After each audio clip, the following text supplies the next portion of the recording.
and actually do some work. So, the design document. I got some notes in the past 2 days, and I want to go ahead and put them into implement them into the document now. First off, I really want to go ahead and compare the value of MP5 to the value of Spirit, but I can't do that right now because AL needs to fix his website. And there's no other really reliable sources out there for me. So I just gotta wait.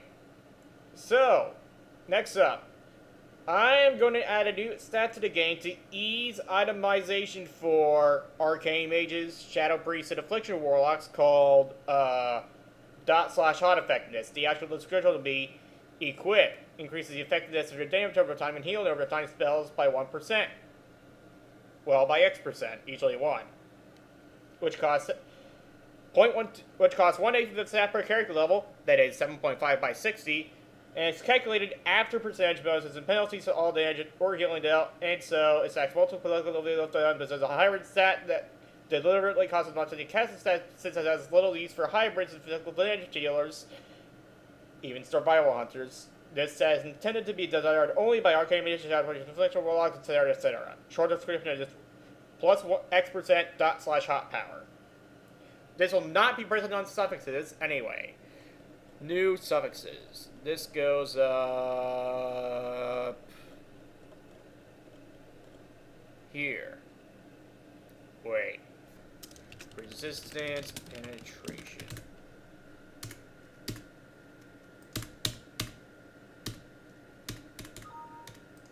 Okay, it goes right here. Okay. A new stat will be added to the game that increases the effect that has the following description and acts as such. Equip increases the effectiveness of your damage over time and healing over time, spells and effects, yes, and effects, so that means procs 2 and unused effects from items, by X%.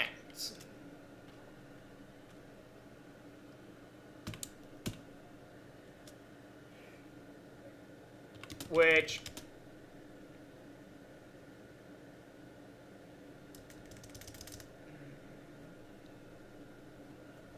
I'm gonna put it right up here. 1% dot/hot effectiveness equals 0.125 stat per seeable. Okay. I can actually make that more concise. I'm gonna do that right now.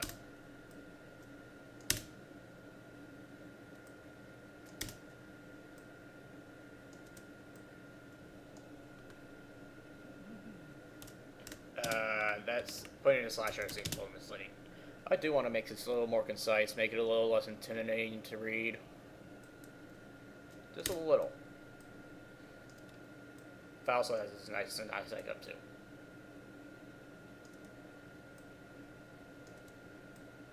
I should be using find and replace. I kind of don't feel like it right now.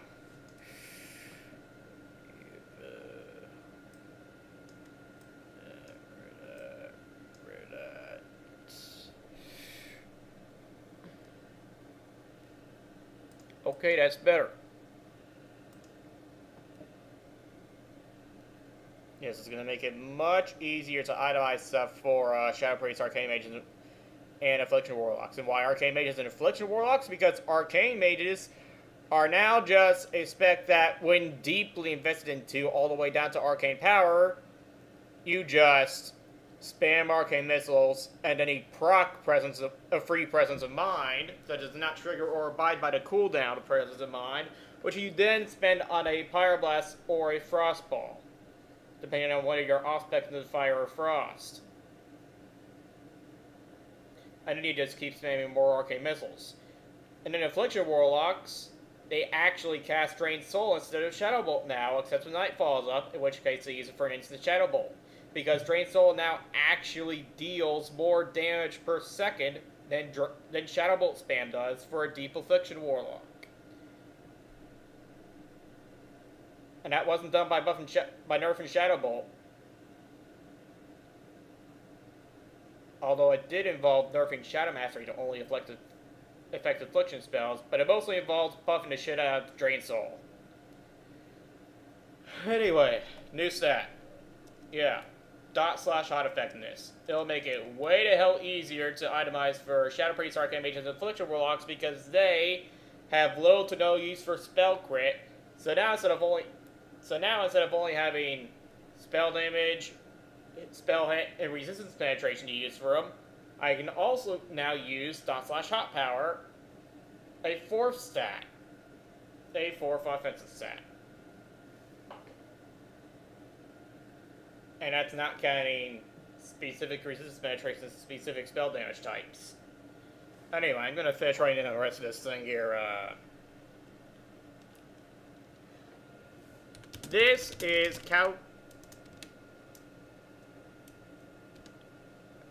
calculated after percentage bonuses and penalties to healing and the relevant types of damage dealt.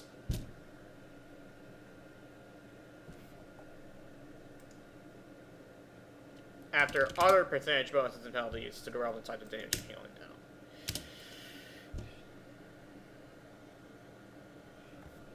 Which means that it stacks multiplicatively with them.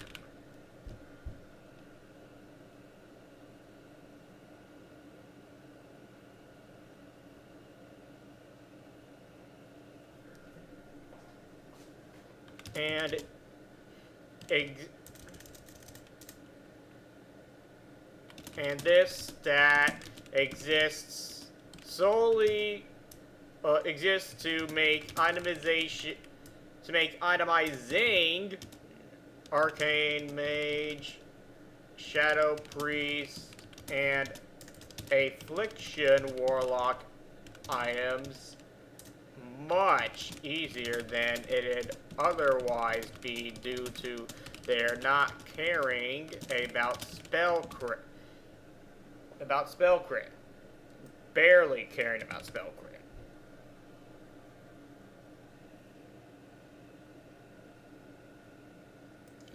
Itemizing endgame items in particular.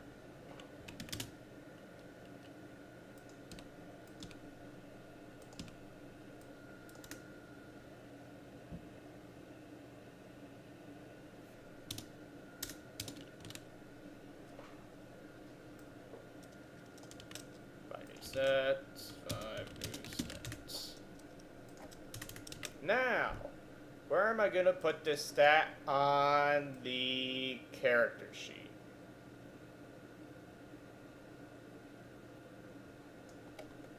Where the hell did I put this stuff? Here it is.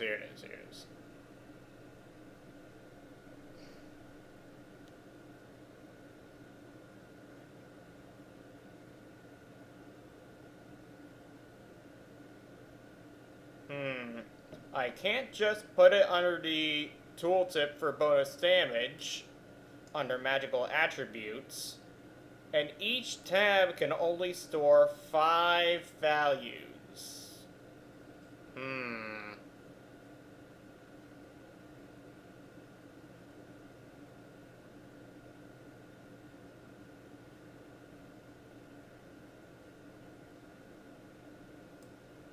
How about I combine this into retaliatory damage?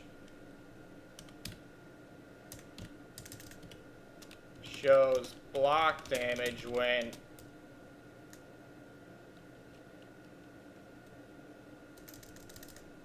the value next to it is Thorns damage, but block damage is displayed when mouse over. And now, bonus dot slash hot effectiveness.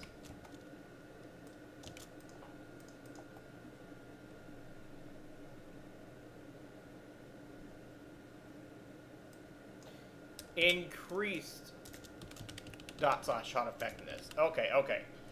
That looks good. That looks good. Oh wait. All forms of block damage is displayed in block chance, but really? Okay, I can have it here too in retaliatory damage. Sure. Both are relevant to retaliatory. Both block chance and retaliatory damage are relevant to block damage. So I can have it shown in both tooltips. Sure. Yeah, that works. That works.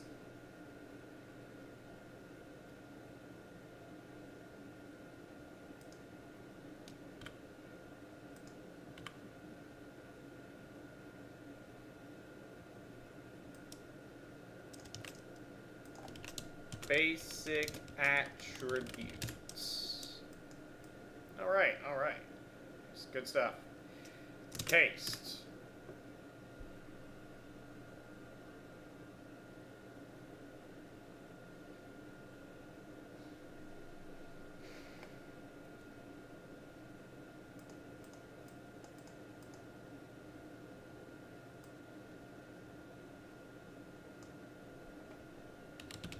How about instead, when mouse over, it tells you block damage can be found.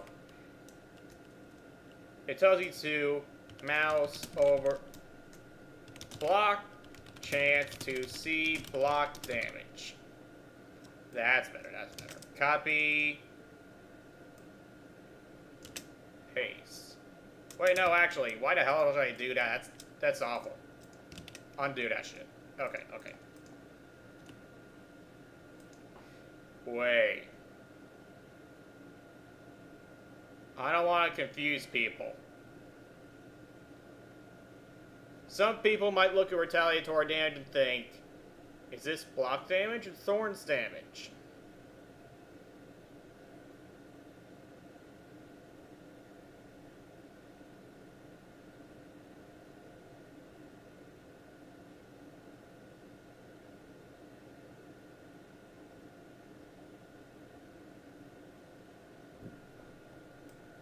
How about damage when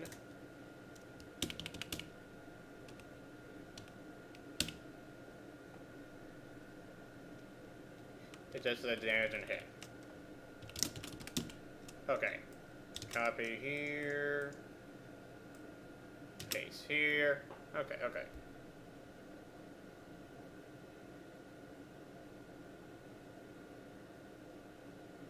You know what, fuck it. It's just gonna tell you to, look at the block chance tooltip if you want to see block damage. Because if I say retaliatory damage for that line, and then it lists thorns damage, some people are gonna look at that and think it, and question whether it means block damage or thorns damage, and then I'd have to put a link, too long an explanation in the tooltip, trying to, discern it to, and list, I'd have to list thorns damage a second time when he mouse over it, just to differentiate it from block damage, and then also list all the block damage in the same tooltip. But it's gonna be easier to just, it's gonna be easier for clarity to tell you to just go look at block chance if you want block damage. Tooltip is for damage on block, mouse see block chances tooltip.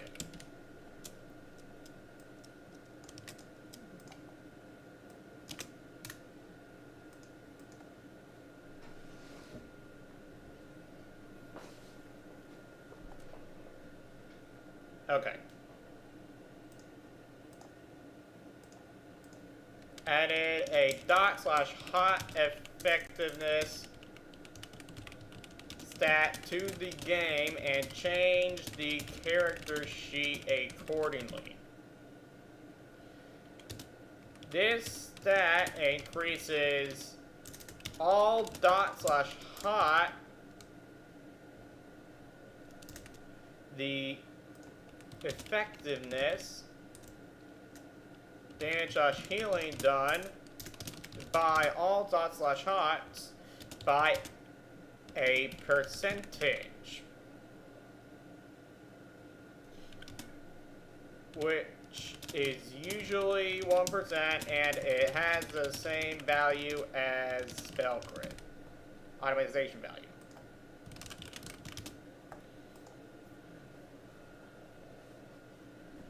This is going to be my temporary changelog, which I'm going to use instead of scrolling all the way to the bottom until I'm ready to update the document. Well, until I'm done streaming about. Okay, so, next up. Computer. Wait, no, desktop. Enchanter and Enchantless. Okay. So, what I want to do here next is double the effect and have the proc chance of you striking an impact enchant to make them feel more impactful.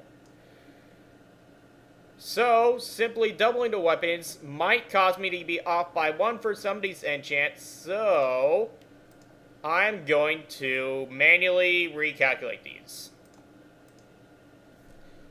37.5 optimization points, 75 attack power, 75 divided by 14 equals this, damage per second, times 60,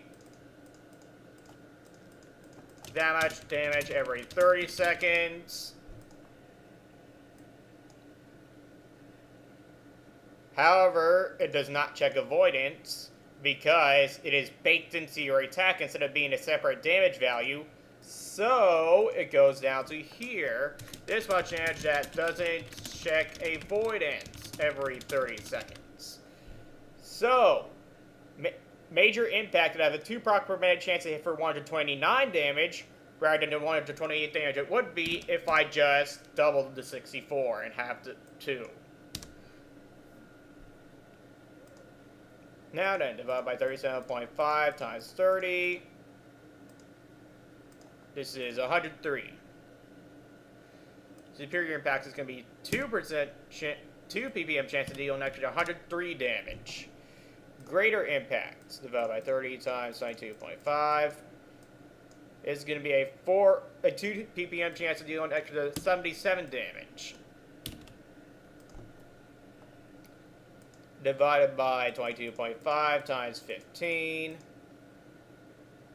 This one, regular impact, is going to be a 2 ppm chance of dealing an extra 51 damage. Divided by 15 times 7.5. Lesser impact is going to be a 2 ppm chance of dealing an extra 26 damage. And then divided by 7.5 times 2.5. And minor impact is going to be a 2 ppm chance of dealing an extra 9 damage. Now then, divide by 2.5 times... Hold on here. This one is exactly the same itemization points as that one, so just 2 proc per minute chance to deal an extra 51 damage. Okay, so now instead of multiplying by 15 and multiply by 12. 41. Not 21, but 41. No, instead of 42. Divided by 12 times 9. 31. Divided by 9 times 6. 21.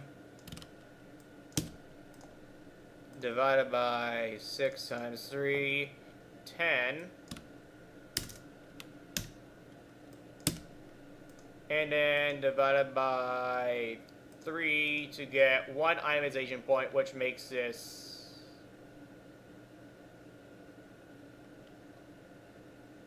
3. Divided by 2. Yep, that gets rounded up to 2, but this gets rounded down to 3. Ooh, that doesn't look good. Oh well. Yeah, whatever. It's just a minor enchant. It was too powerful anyway, I guess. Alright.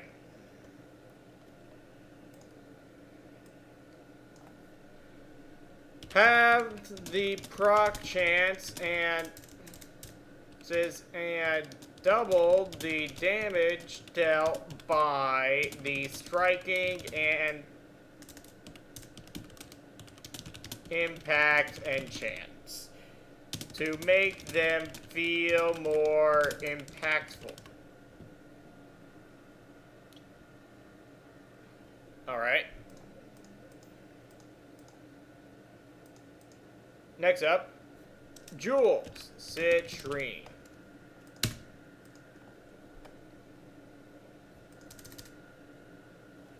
Plus 1 HP 5 or 2 to 3 physical block damage.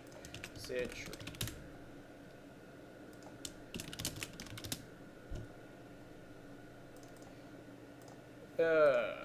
Enabled Citrine to be cut into a plus 1 HP 5 jewel. Do note that this self-for 5 jewel is under budget on Citrine, but on a tier 2 gem it would be over budgeted. So I gotta pick or choose. So I chose under budgeted over budgeted. Next up, Jade could also be gutted into a 2 MP5 jewel.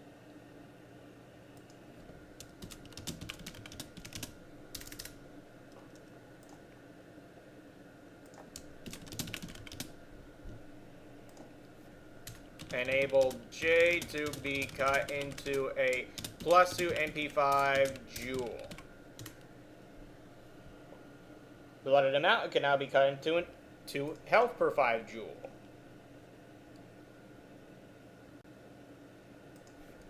Or plus 3 HP 5. Wait, 2 health per 5. It's supposed to be 3 health per 5. Yeah, okay. Wait, no, yeah, it is 2 health per 5. Okay. Jade was 2 MP5. Citrine is 1 HP 5. Blood Mountain is 2 HP 5. Okay. Copy. Paste. Azerothi and Diamonds can now be cut into a 2 Thorns damage jewel, making them to be just a little bit less useless. Or plus 2 Thorns damage. Actually, maybe I should. Nah, I don't need to move to. I don't gotta move to large level. Azerothi and Diamond needs some more, I think. Well, no, actually, they have the Darkmoon Fair dump. They have the Darkmoon Fair resource dump, so I'm gonna move it to large level, or plus 2 Thorns damage. Plus 5 Spirit, or 2 Thorns damage for large levels.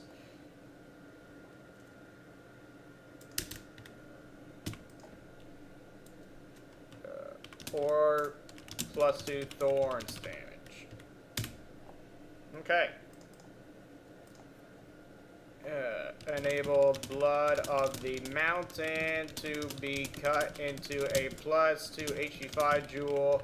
Enable Large Opals to be cut into a plus 2 Thorns damage jewel. Blue Pearls now be a green item.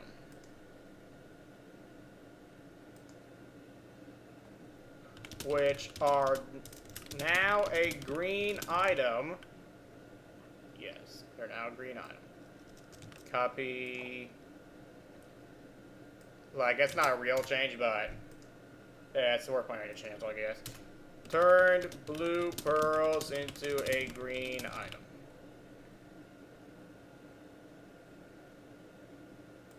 Wait, I don't. This doesn't go here. Goes way the hell higher. All the way up in item level / quality changes.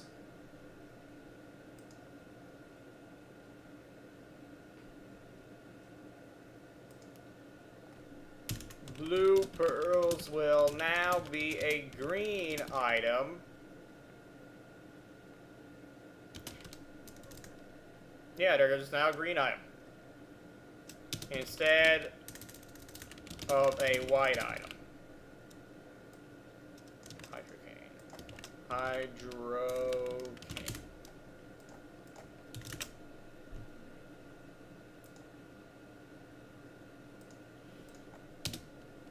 A green item due to their increased value from being a +3 MP5 jewel.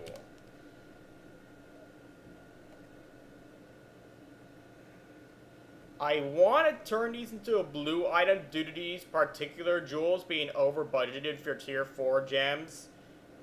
But, You know, I actually can't turn blue pearls into a 3 MP5 jewel. They're going to be a 4 jewel instead. Blue pearls are now a green item. Period. Okay. Now green item, period. Blue pearl. Down. Okay. Grant 4 int. None of the other tier 4 jewels grant 4 int. So this one will. Flash bombs.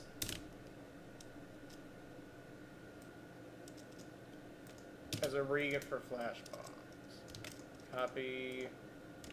Blue pearl.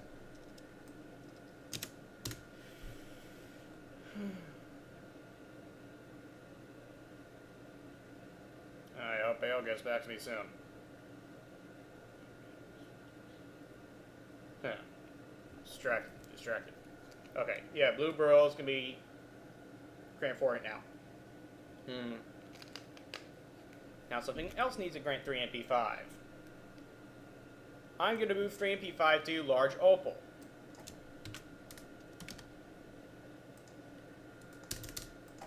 For +2 thorns damage.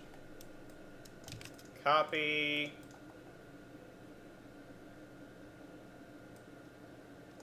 Paste.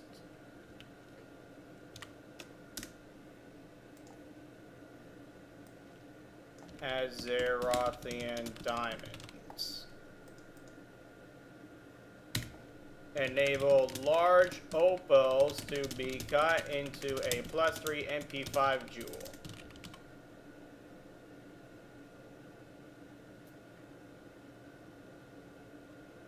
And now there's also blue pearls getting changed.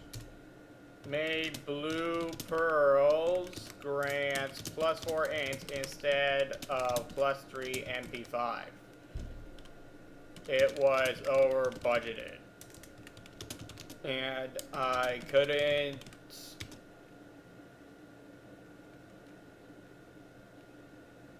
really turn it. It was over budgeted. How could I explain not being able to turn it so blue eye?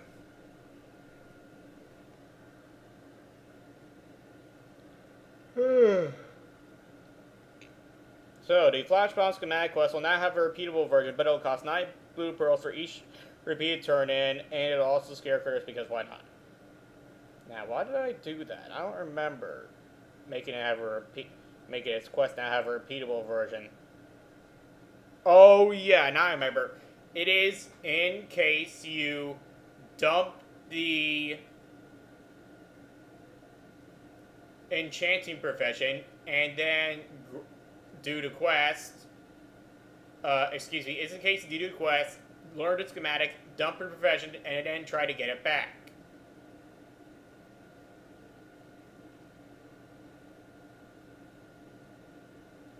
In fact, I'm going to do something else that I just thought of.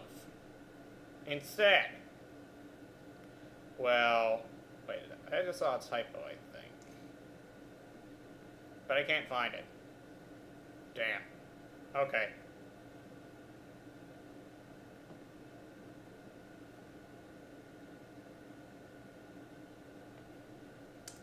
You know, I don't need to have this here because I already mentioned that icy weapons doesn't work on. Icy weapon. Because I already mentioned in the enchant list that icy weapon doesn't work on raid bosses or nothing. So that's redundant. Just having it there. Should be grabbing the scroll thing manually, but I don't feel like it. So,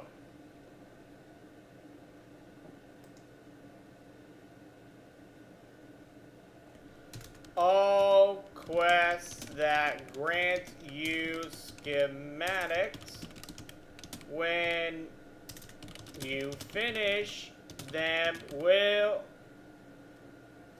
all quest givers that have quests that grant you recipes, when you finish them,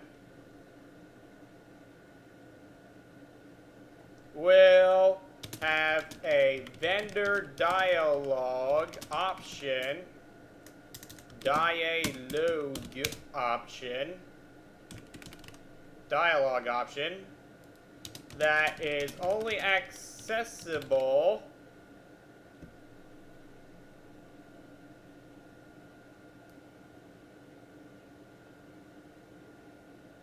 if you've done the relevant quests, all of the quest givers relevant quests, all of them, not just some of them, and said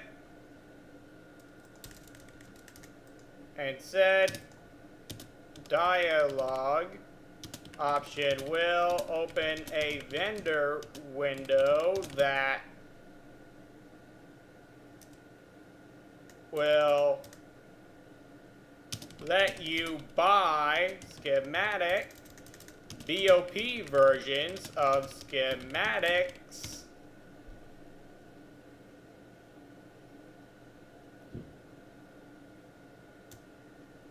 the recipes that the NPC's quests offer. In case you do the quests, dump the profession, and then learn it again, and want the recipes back. Those recipes back. Forget the profession. Okay. Copy. Actually, do this thing this time. Paste. Okay.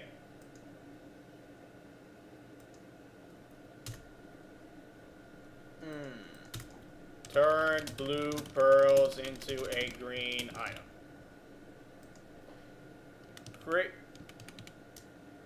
Created a way for people to get recipes from quests. Thought I put a second I in recipes. No, and no. Okay, good. For quests that are the only for quests that offer them after they've done the quest, learned it, and then forgotten and retaken the profession without having to rely on the auction house or other forms of trading. On trading with players, on the AH or other forms of trading to get the recipe back.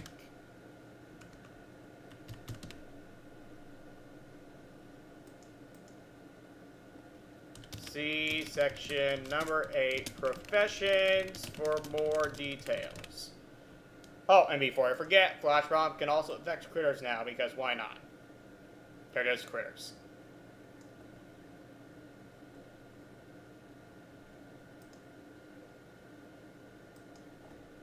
Flash bombs will now also affect critters, because why not? Hold it, flash bomb.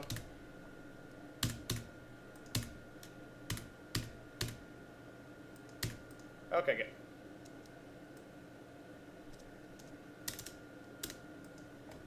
And it'll also affect critters, because why not? Okay.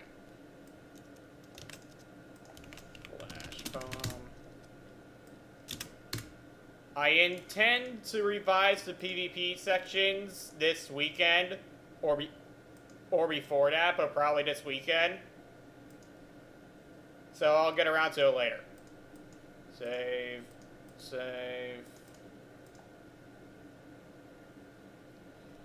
Made flash bombs also affect critters.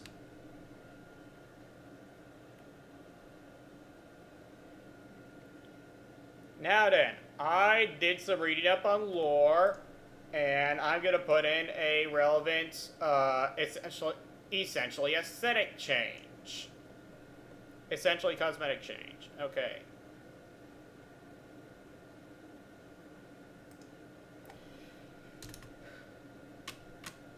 When Phase 3 of the Kel'Thuzad encounter begins, an extra Guardian of Ice Crown will spawn that Kel'Thuzad will immediately cast an undispellable CC immunity spell upon, and that Guardian will run up to Kel'Thuzad, take the Book of Medivh from him, and then immediately leave for Ice Crown Glacier with the book to take it to the Lich King. That way, I don't have to make Kel'Thuzad drop the fucking Book of Medivh, which would have to be a legendary item. A legendary item that... Oh, jeez. The thing of legendary items, they have to be locked behind individual player skill. That cannot be cheesed with gear, and that you cannot be carried through. The lore behind the item is such that it has to drop off of Kel'Thuzad, absolutely has to, if it is available to players, unless I perform retcons. And if I drop, I mean drop as is.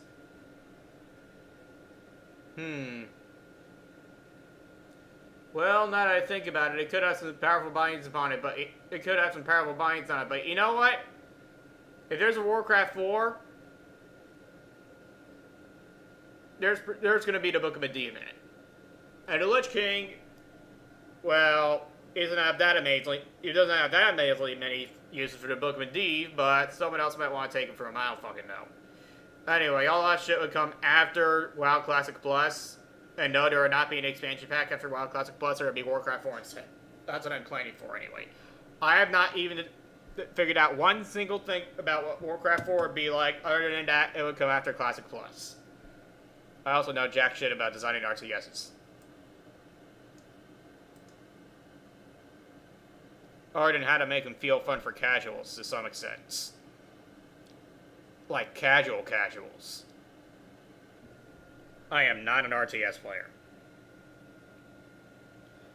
Anyway, the yelling that signifies the beginning of Phase 3 will be modified accordingly via emotes.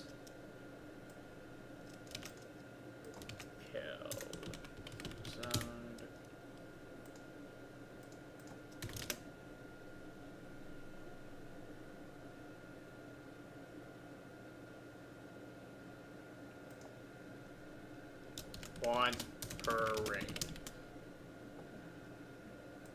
Uncapitalize it E accordingly, but only the first time you get him to. Only for the first time per reset that you get him to Phase 3. That's it once per raid, once per reset.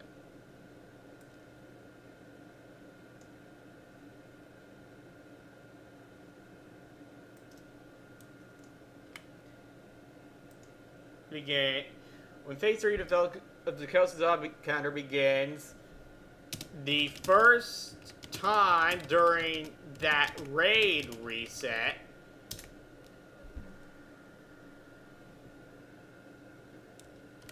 And not on other attempts. Copy. Paste. I don't actually have to put this into changelog because it doesn't really count as something even worth putting into. It doesn't really. It's not something worth putting into changelog. Anyway. So next up. While a caster offhand frill, while a legendary caster offhand frill, healing offhand frill, caster shield, and healing shield can be replaced by a Tish and a caster one-hand / healing mace with free bonus armor and block fight and extra offensive stats on it to compensate for the offhands not being legendary. A one-handed melee sword cannot just have bonus armor and block value on it if it is intended to be wielded by classes that can dual wield due to the existence of the bonus armor, without the item being over budgeted.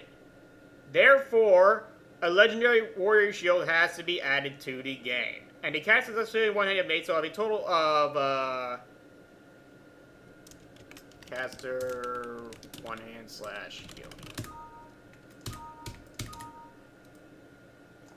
Legendary.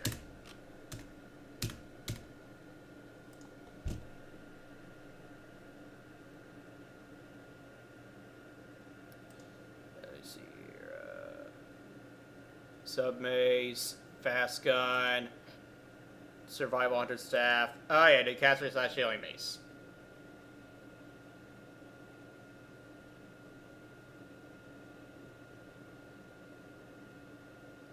They will actually consider this thing to be best in slot forever just because of the offensive stats. It does not need to have free melee stats on it because they're not going to be hybrid items, if I recall correctly.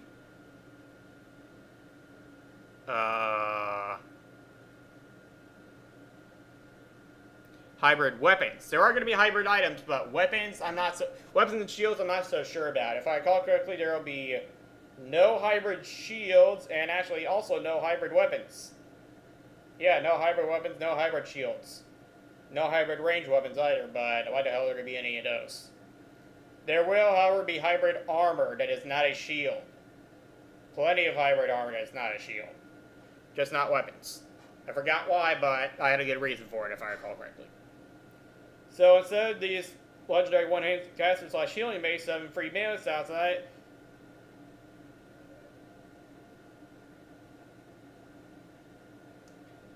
both versions of which have 42.123809 523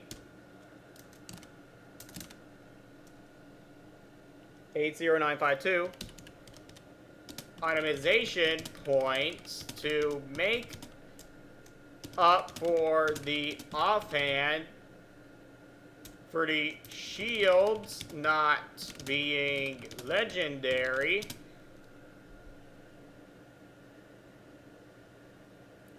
Oh yes, the caster offhand frill not be the lack of legendary caster and healing offhand frills are just, it doesn't matter because the Tish is legendary and priest mages, druids, and warlocks use a Tish as a legendary. Anyway, that many itemization points on the caster one-hand / shield legendary mace to make up for the shields not being legendary, as well as this is an estimated amount of bonus armor, 215 bonus armor, and 5 bonus block value, the only bonus block value in the game.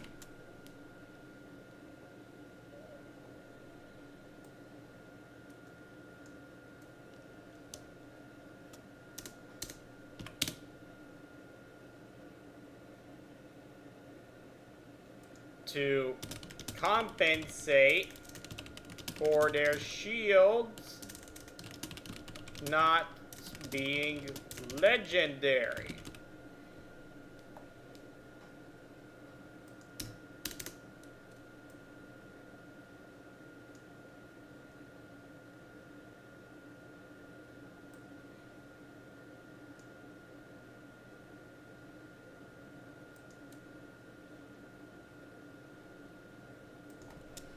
Paladin, Josh Shaman only. Paladin plus Shaman only.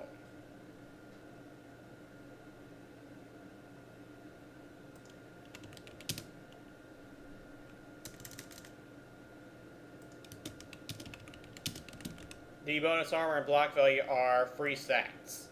They compensate for your shields missing 6 item levels compared to the mace. Like I already said, I'm repeating myself. I shouldn't be doing that.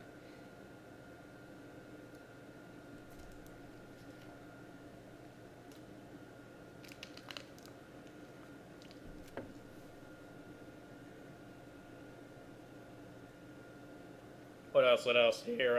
Oh yes, the legendary warrior shield. All of them will be all their stats will be 100% offensive unless otherwise stated. Offensive to the intended specs unless otherwise stated. Instead of 2D intended specs, 4D intended specs. Okay.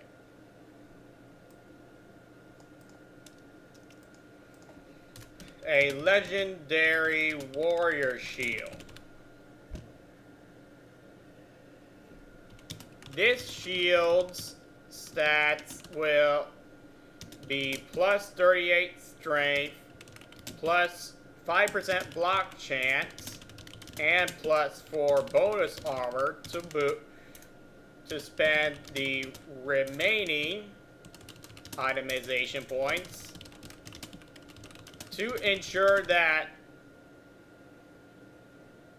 it's best in slot forever for both offense and avoidance.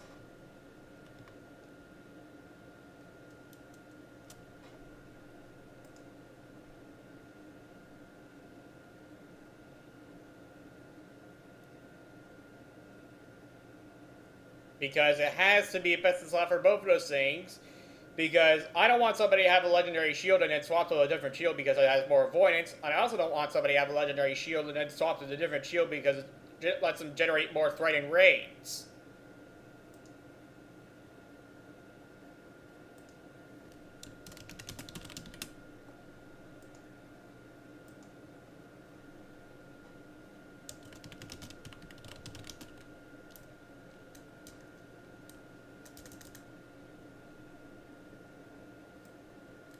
Yeah, so it's going to be best of luck for both offense and avoidance. And other defenses. And defense in general. Lest Prot Warriors swap it out for a different shield in non-niche situations, in various non-niche situations.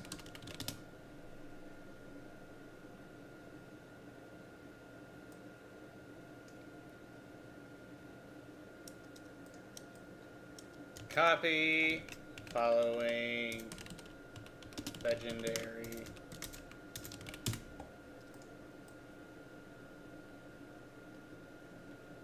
Paste.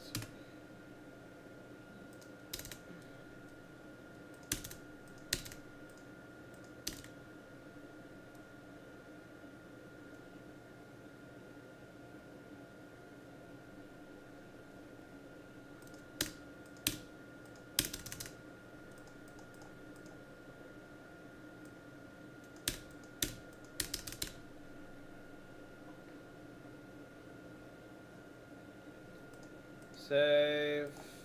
Save.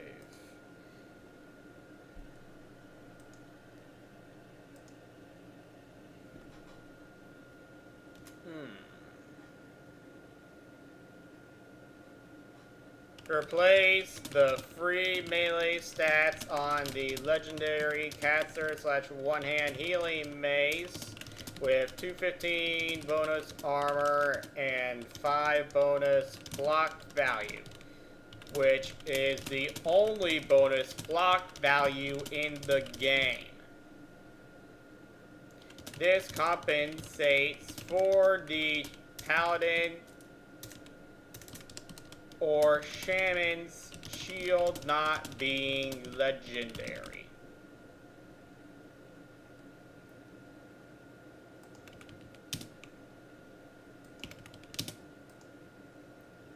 And both of those are free stats, like I said. Added a legendary warrior shield to the game that it's more offensive than the best. It's Samuel. I gotta say, I added it to the game. Okay. It has to be both hyper offensive and hyper defensive at the same time, but only concerned the defenses that people really care that amazingly much about. It gets actually a lot of defense from just 6 item levels and 4 bonus armor to boot, and then the 5 block chance covers the avoidance. 215 armor is worth, actually 219 armor is worth 21.9 itemization points, which is not a small number. And then 38 strength equates to some bonus block value. And then you also get the other 5 bonus block value that you get from the shield's item level essentially going up. And the 5% block chance is not something to scoff at either when you're taking multiple mobs at once. So anyway, the legendary weapon boss fight for shields.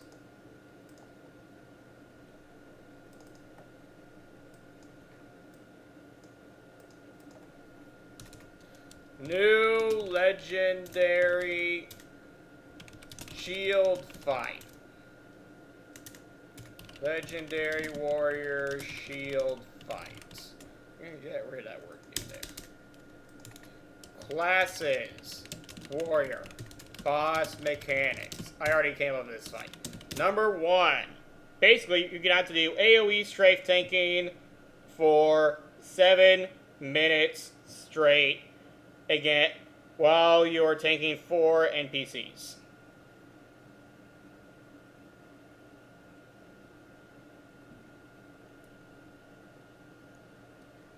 Number 1, you're gonna be aided by 9 NPCs, one of which are a healer, and the other 8 of which are damage dealers who hit like players and have no special abilities. Hit. You know what? Instead of saying hit like players who have no special abilities and deal, I don't know, 300 damage per second. Let me see, 300 divided by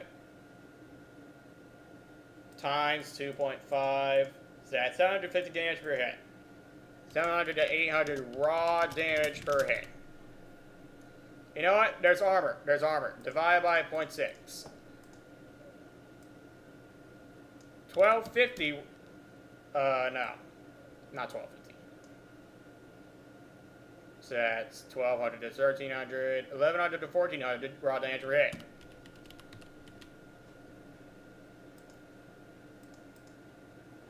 With 2.5 attack speed. Number 2. You're going to have to keep aggro off of all 8 of those damage dealers.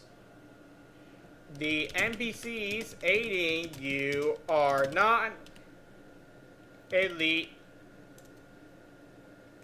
Oh. 9 non-elite NPCs. Okay. Number 2. The NPCs aiding you. The damage dealing NPCs always attempt to hit the backs of their opponents.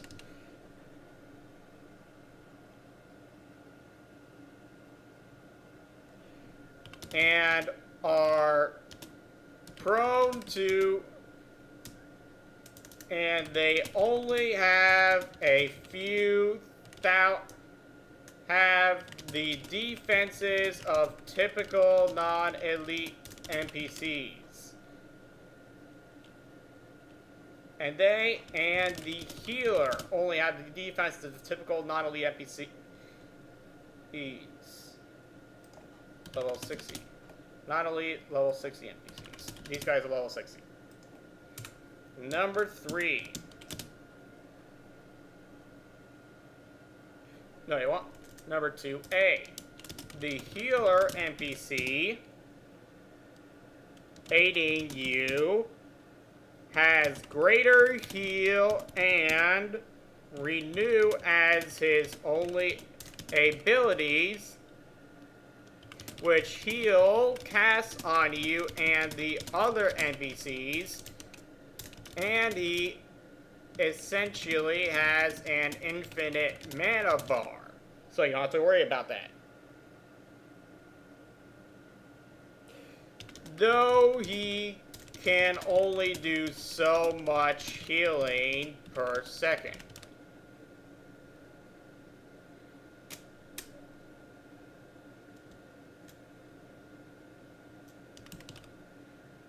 Do so much to keep you and the other NPCs alive.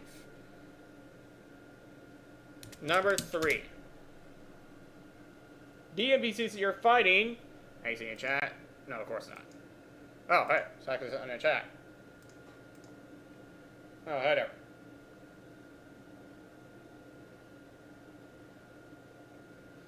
Yeah, I am making a quest.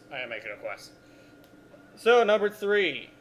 The NPCs that you're fighting are elite and come in elite varieties. Number 3A.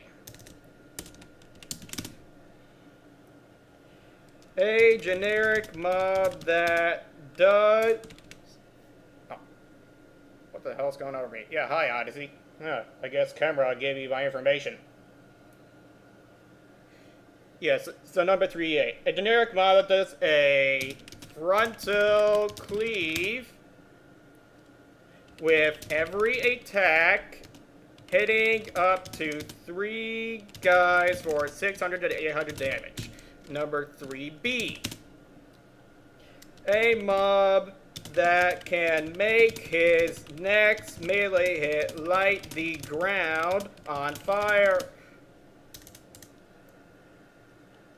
for 8 seconds on an 8-second cooldown on fire where he is for 8 seconds and an 8-second cooldown, which deals 200 damage per second as fire, of course, but they only melee for 225 to 275 damage. Number 3C. A mob that knows backstab.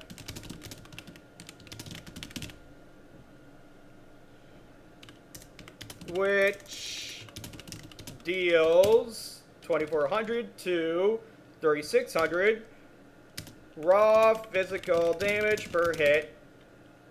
They melee for 450 to 550 damage. Number 4. At the start of the fight, and every 30 seconds, I'll remind you that all legendary weapon boss fights have to be done solo, like it says in the document title, or else you get disqualified like the Save the Ancients quest, except with even more restrictions. So yes, at the start of the fight, and every 30 seconds, for the next 7 minutes, 2 of the cleaving NPCs. At the start of the fight, you'll get the NPCs mentioned in number 1 aiding you, and then immediately and every 30 seconds for the next 7 minutes, 2 cleaving NPCs a backstabbing NPC, and 3 fire-starting NPCs will come after you and the friendly NPCs.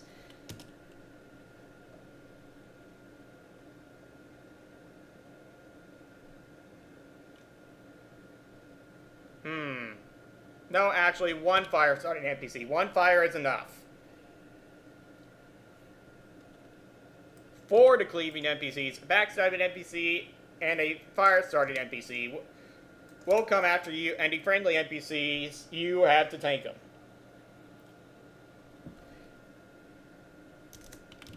The friendly NPCs won't hesitate to attack before you do. Who won't hesitate to attack before you do.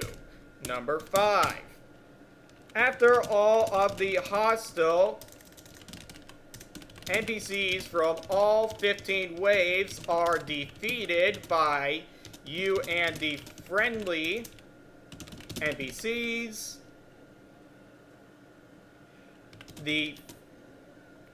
are defeated, the fight will be over and you can move on to the next quest. Strategy. Number 1.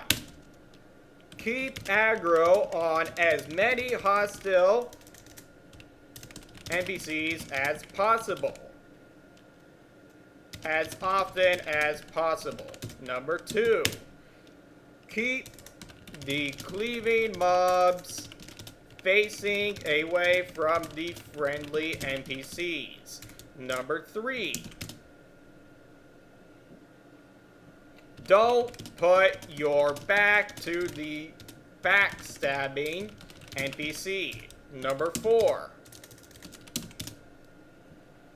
Keep moving while maintaining aggro to keep you and the friendly NPCs out of the fire. Speaking of which, the fire is now going to last for 6 seconds and have a 6-second cooldown. That way you're going to have to move more often to get out of the fire. Note to self, think of a better mechanic to make players do this. The shield...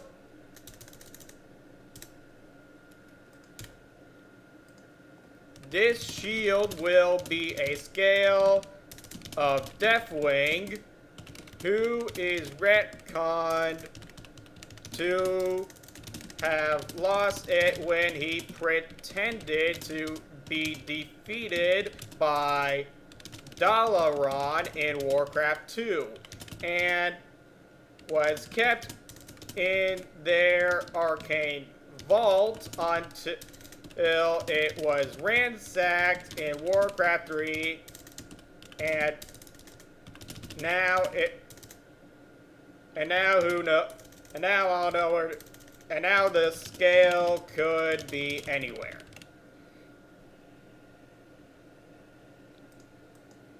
Save. Okay. Moving on. The rank 15 quest chain, rather than granting you one weapon at a time, will grant you all the weapons and +short shields that your class would use at the same time. The rewards are all pseudo-legendary, so to check chat more often.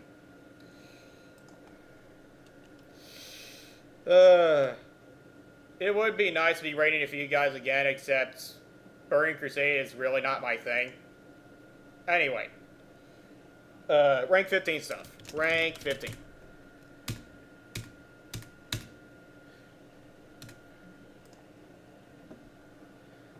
Rank 15 specifics.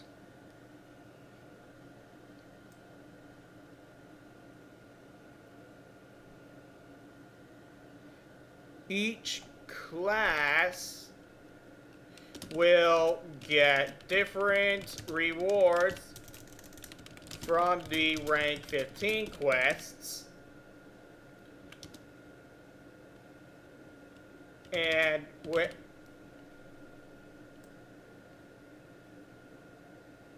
such that when they get the rewards, they'll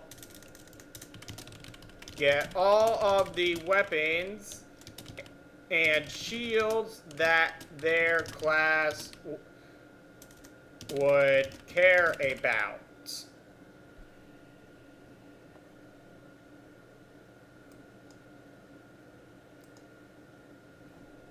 So loot for all 3 or more specs is covered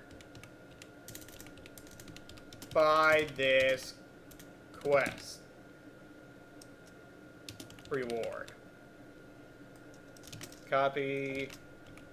Rank 15.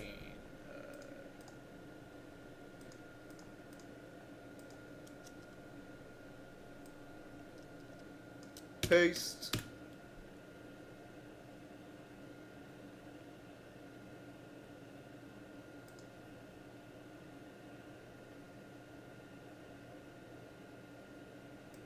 And the bonus stats that also exist on raid legendaries, free stats that also exist on raid legendaries, will also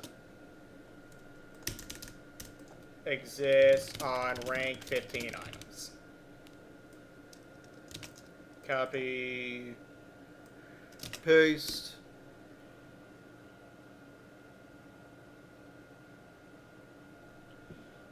Okay, that's it for this page of notes, and how to put this in the changelog.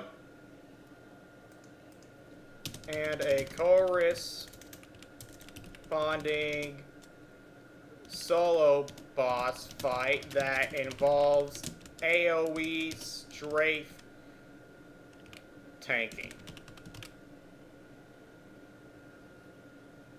AoE tanking on the move.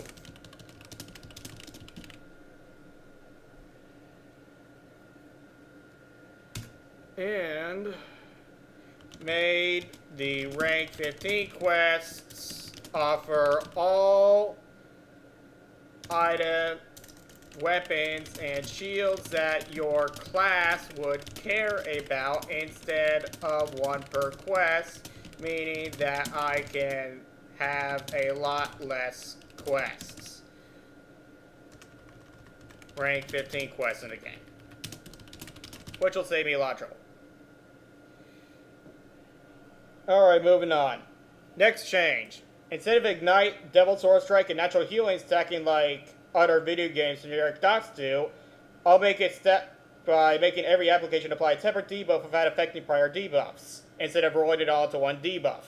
This will be a minor PvP buff for Wrestle Druids, however, but when I eventually go over PvP, there's actually a lot of stuff I can do for PvP. What I need to find is a guy who knows what that needs to be changed for PvP. I can handle the how, I just need to know the what. So yes, Ignite.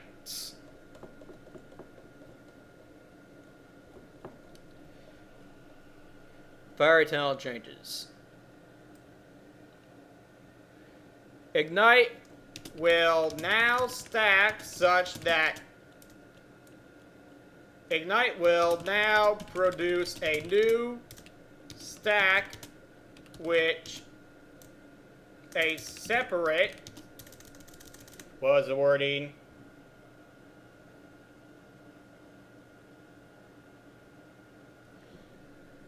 A new debuff with every application without affecting the old debuff. Copy. Whoops. Ignite. Paste. Devil Sword Strike. This new 31-point ability replaces Wyvern Sting and turns survival hunters into melee hunters. It's basically Raptor Strike, except with a fuck huge dot on it. That lasts for 30 seconds. Deep Bleed will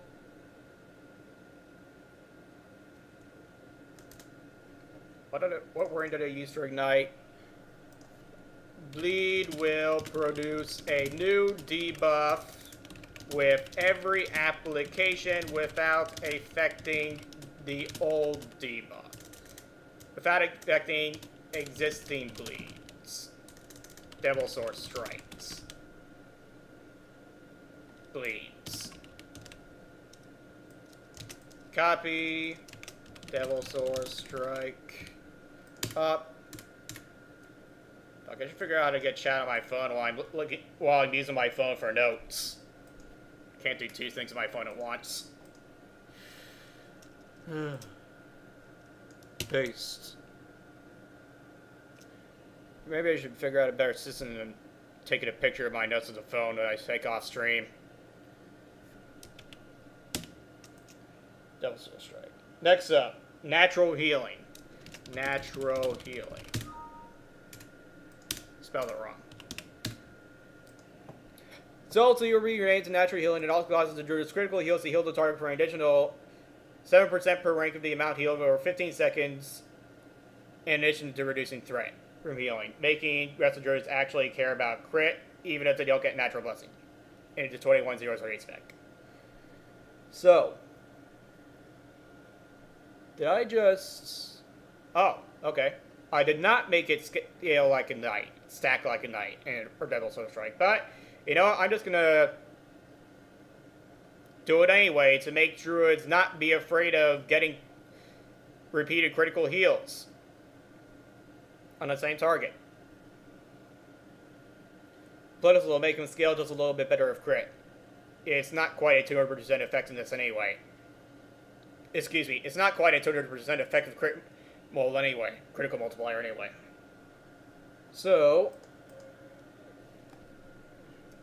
which will produce a new buff with every application without affecting existing natural healing HOTS.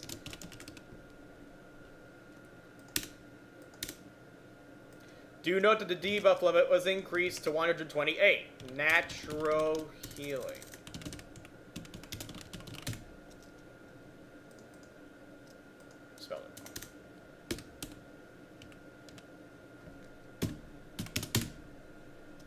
Fucking insert button. Check chat.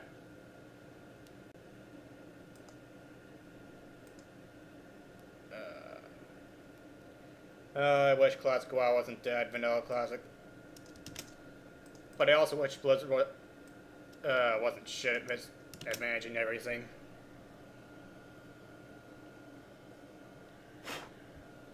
And the game didn't go past phase 5 or to it.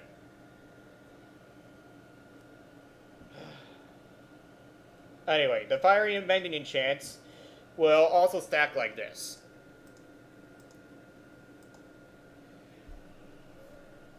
It'll just say every application is a separate buff, so C buff in parentheses.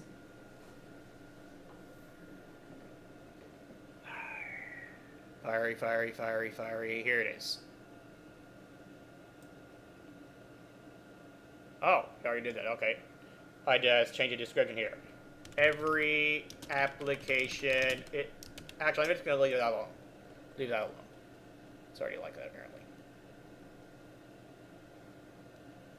Oh, I forgot to put up the parentheses here. Copy, paste. Good. Save.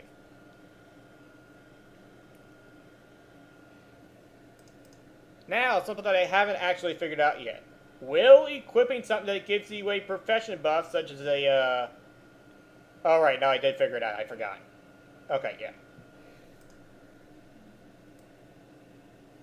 A profession buff. This is a term that I use to refer to things that are added to professions that are not engineering in order to compete with engineering, as well as to things that engineering gets that's grenades and stuff that's like grenades, such as other explosives and gear that they make a fond use of things that can only be used by engineers. Every profession gets a profession cooldown that can only be spent on the things that I'm calling profession buffs. Anyway. So what did I say here? All consumables on these effects require alchemy use of put on cooldown, chaining also put on cooldown, engineering subsequent to on cooldown, stone statues put on cooldown, amulet ornamentations put on cooldown, belt reinforcements put on cooldown, embroidery spray on cooldown. On these effects excluded from these cooldowns, etc., etc., etc.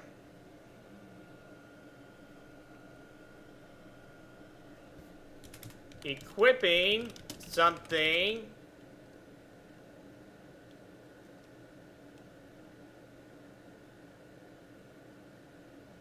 how do we describe a profession button in this text?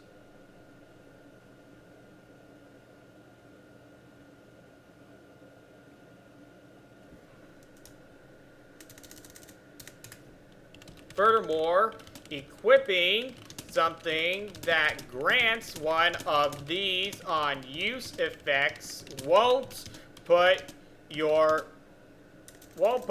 item or anything else that it shares a cooldown with on cooldown.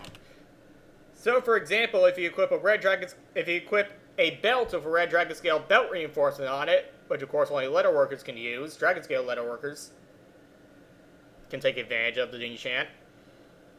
So if you equip that, you will not invoke the cooldown, because if you instead equip a passive belt with a passive belt reinforcement instead of an activated belt reinforcement, then you would get the passive belt reinforcements bonuses immediately, and it would just be done to have to wait for the activated belt reinforcements on these effects.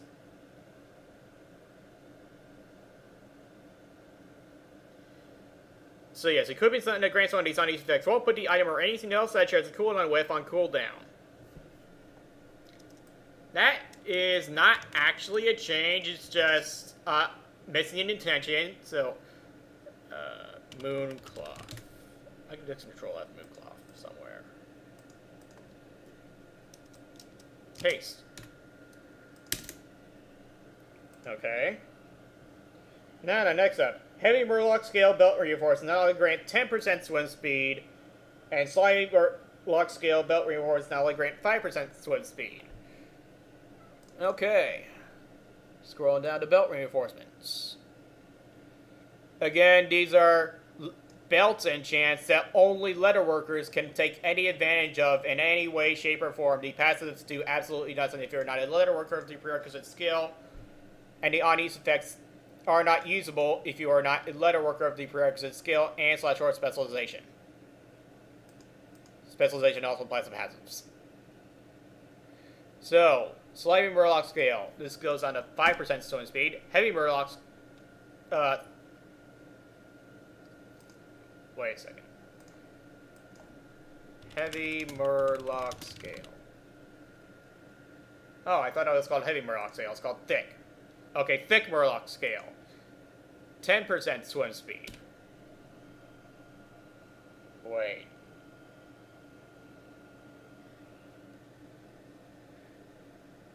Damn it, I can't just call something Heavy Scales. Can I? I can't just call scales heavy and signify they're being hard, and according to this Wowhead search, I am not able to just do that.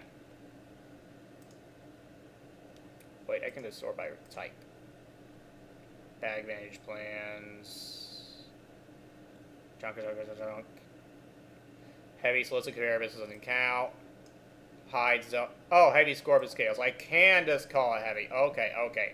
Heavy scorpion scales. Okay, good.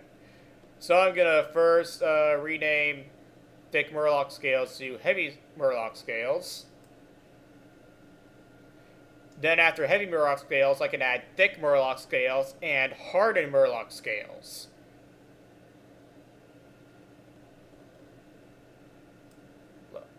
This is an item name change, but the non-item level or quality change, so this goes up here. Thick Murloc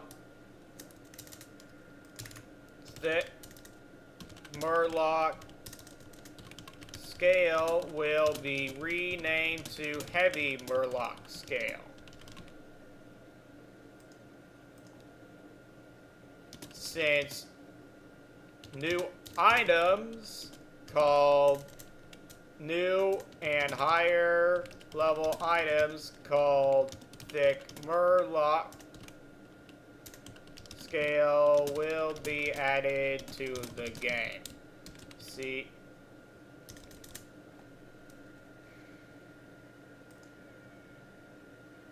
You know, thick.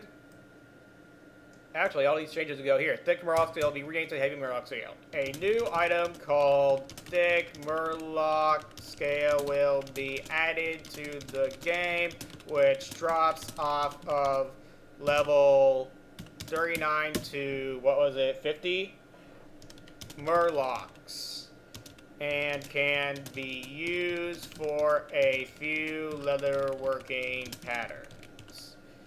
A new item called Hardened, since I can't say rugged, Murloc scale will be added to the game, which drops off of level 41 to 52 Naga,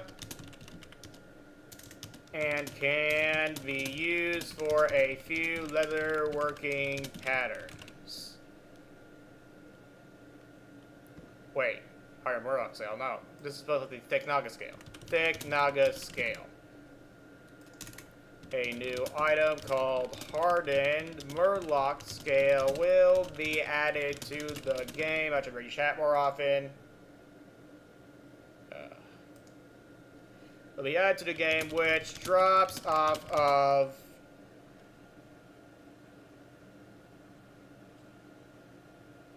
what did I put there?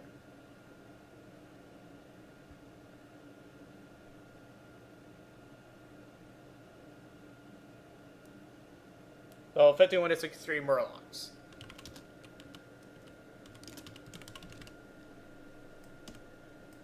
And can be used for a few leatherworking patterns. A new item called Hardened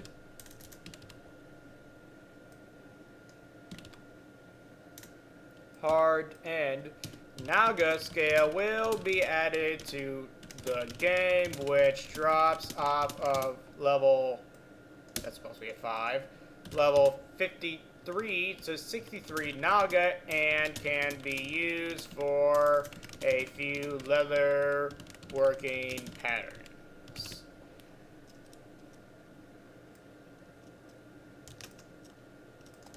Corrupted green dragon skin. Okay, paste. Now then, slimy Murloc.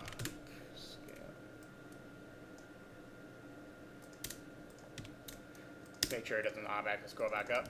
Slimy Murloc.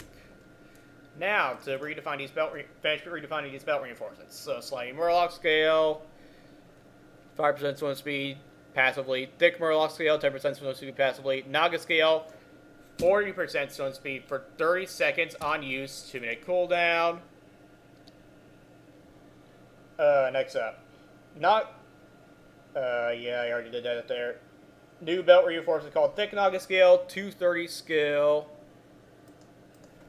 Thick Naga scale, 230. Plus 60% swim speed for 30 seconds, 2-minute cooldown.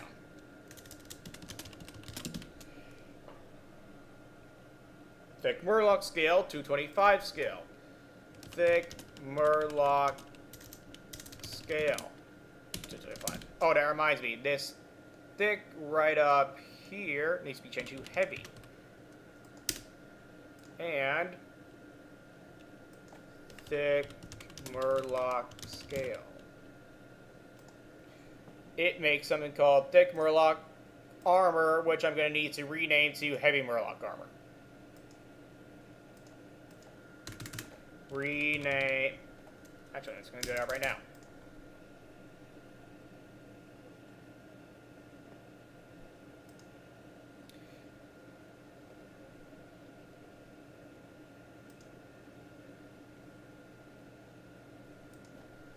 Thick Murloc armor will be renamed to Heavy Murloc armor since I renamed Thick Murloc scales to Heavy Murloc scales. Copy. Scroll to Bramblewood Helm. The Bramblewood Helm change.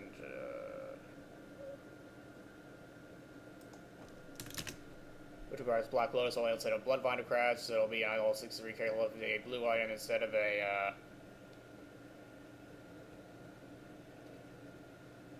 an ILO 63 karat loaf with the epic item. Change that won't require for your memory. That's the craft like the rest of the Bramblewood items do. Anyway. Back down to belt reinforcements. Glad I remembered that thing. Thick Murloc scale, plus 15% swim speed. Now, the next up. Hardened Naga scale, 285 skill. Wait. Hardened Naga scale, level 53. Level 53 is 290 skill. So Hardened Naga scale is going to be 290 skill. Hardened Naga scale. Underwater breathing.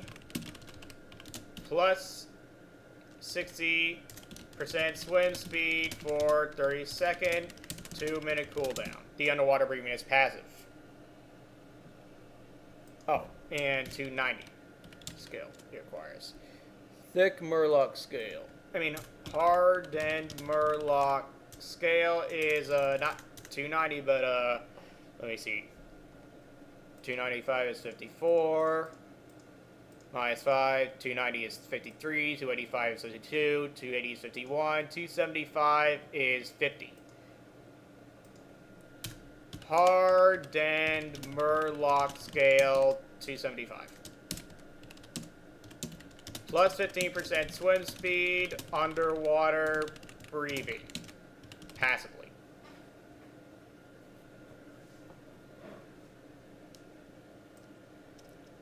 Copy.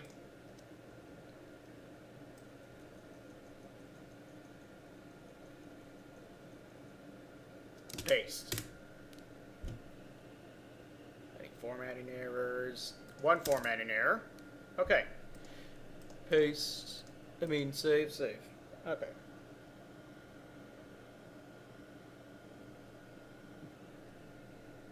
Next up, new letterworking patterns.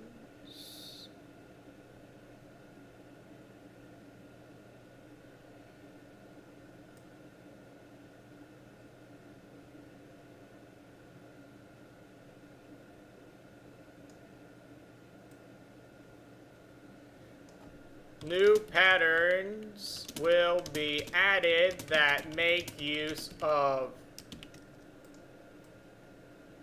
New patterns will be added that make use of thin Kodo leather, slimy Murloc scales, black whelp scales, deviant scales, but not perfect ones. Since the perfect ones are valuable, but the regular ones are not. Red whelp scales, although not very valuable. Although regular ones aren't very valuable. Kodo leather, raptor hides, thick Murloc, heavy Murloc scales,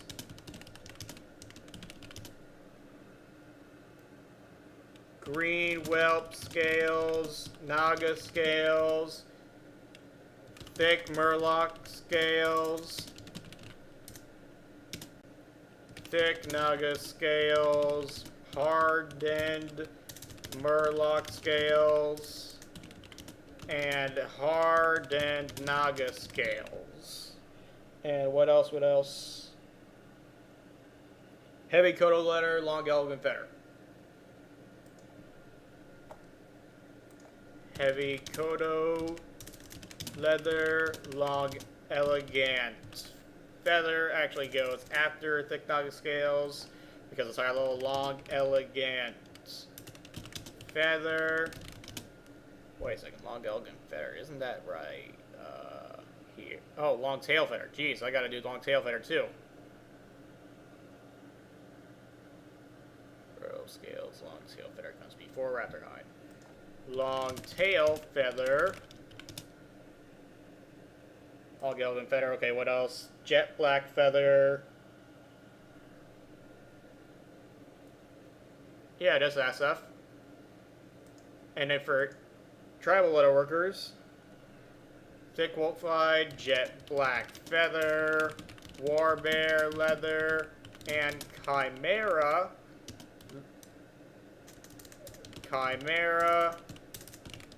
leather, and frost saber leather to go towards making them not be vendor trash.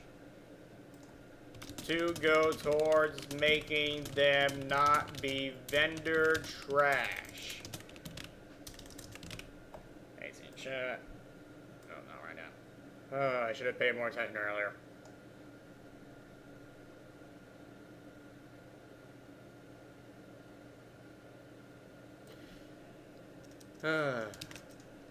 Okay.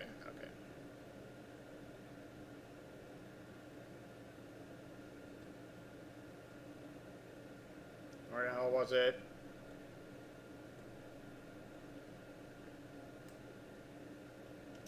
Here it was.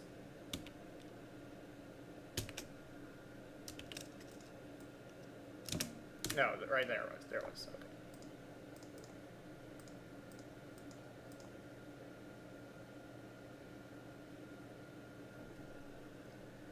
Now I gotta put all this into the changelog.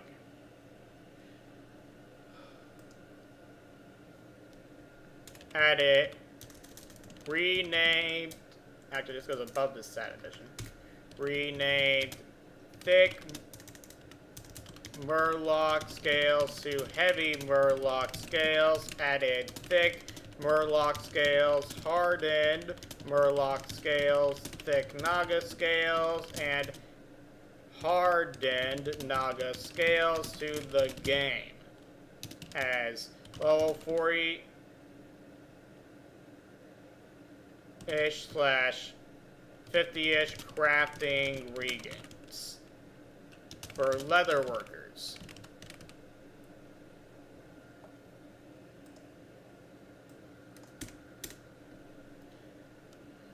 Nerfed slimy Murloc, heavy Murloc, and Naga scale belts reinforcements. Added thick Murloc, hardened Murloc, thick Naga, and hardened Naga scale belts reinforcements to the game. And why did I add thick and hardened Naga scales in the first place? Because how can there be Naga scales that drop off level 30-ish Naga, but then they don't drop off of higher level Naga, and better ones don't drop off higher level Naga? That just doesn't make sense. Similarly for Murlocs, and their thick Murloc scales only dropping off of level 20-ish Murloc. High 20s Murlocs. Well, high 20s to high 30 Murlocs, and then you just stop dropping scales altogether other than shiny fish scales that are completely unrelated to them.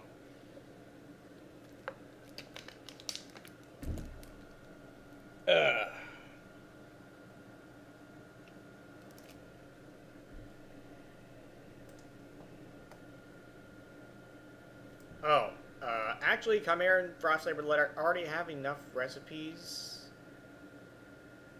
What you should be doing with those is... No, actually, I'll add more recipes anyway.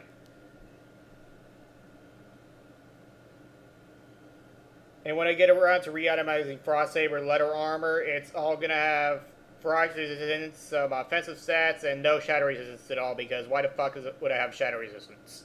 It doesn't even make sense. There's no lore reason for it to have shadow resistance at all. So, go through the design document, replace seconds of sec. I can do that later. No, I'm going to do it right now. Okay. Second. You know what, fuck it, I'm too lazy to do it. Next up, it's just, making it slightly more concise, replacing seconds of sec, minutes of min, hours of HR, not even work. Anyway. Seeing as that there aren't many alternatives to major health stones, now crystal focus overlaps with great arcane elixirs, they do won't grow a crystal buff, and how most warlocks won't have to bring 40 plus soul shards to every 40-man raid, I'll replace crystal focus with crystal restore, which will now just instantly heal you and and not be able to crit, and it'll heal for 1043, 1,257 hit points. By the way, health stones cannot crit anymore either, but that's from a previous version. I'll also be swapping the locations of Crystal Ward and Crystal Restore. Crystal Ward. Oh wait, so I gotta put the chain in the change log. Or did I decided to add various new leatherworking patterns to the game that make use of non-standard leathers, scales, and feathers. To make use of scales, feathers, and non-standard leathers that otherwise have little to no value. Have very little value. And this goes above this because that comes before this section. Okay, so Crystal Ward.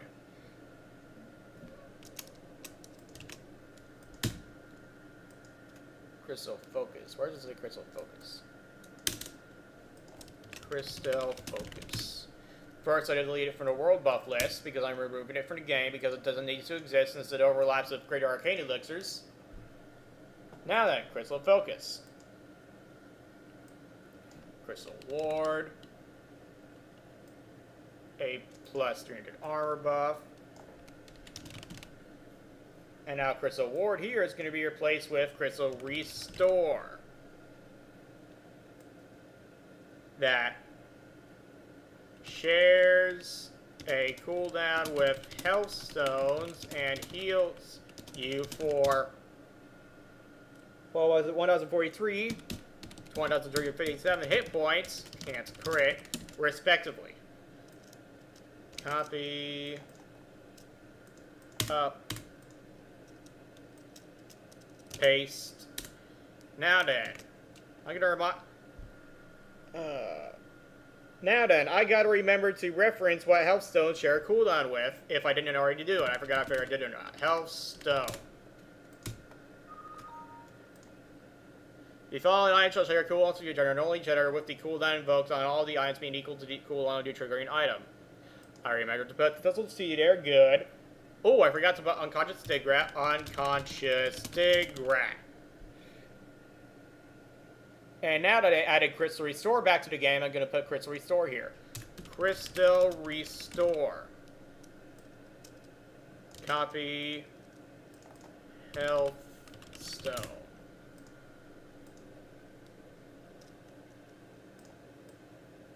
Paste.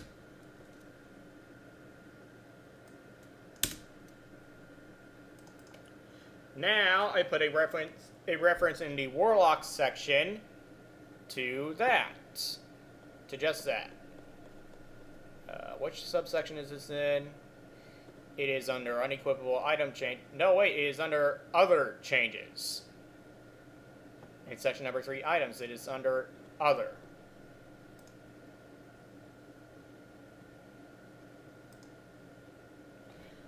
Health stones. Now, the items that health stones share a cooldown with. Wait a second, it should say here that health stones don't crit anymore.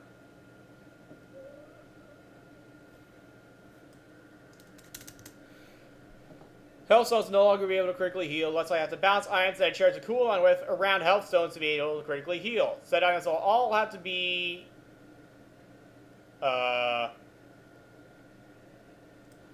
8% more powerful if these things could critically strike. If these things could critically heal.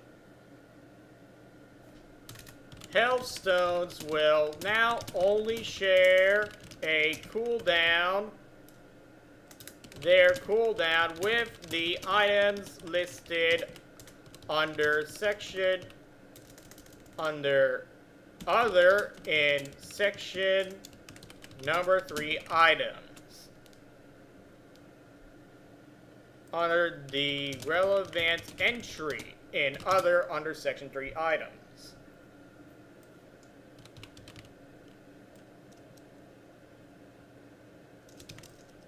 copy. Health stones will paste.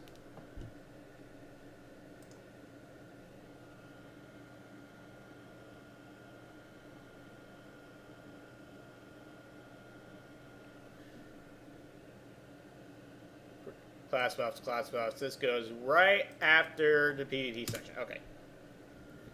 Class changes.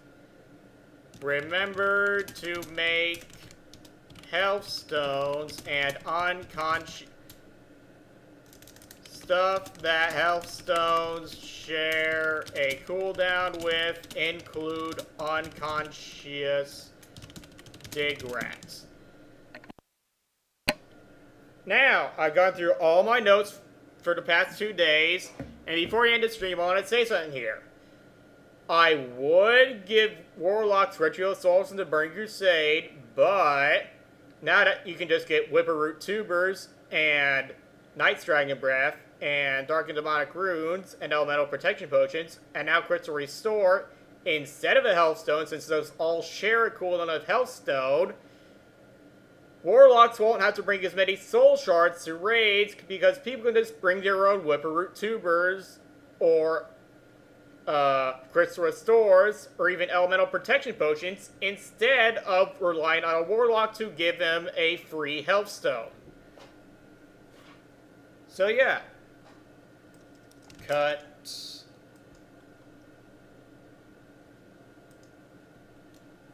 Paste.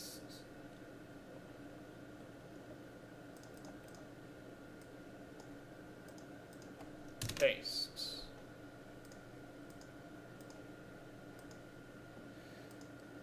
Alright, that's all my notes for the past 2 days, and with that, I'm done with the stream. Thanks for watching.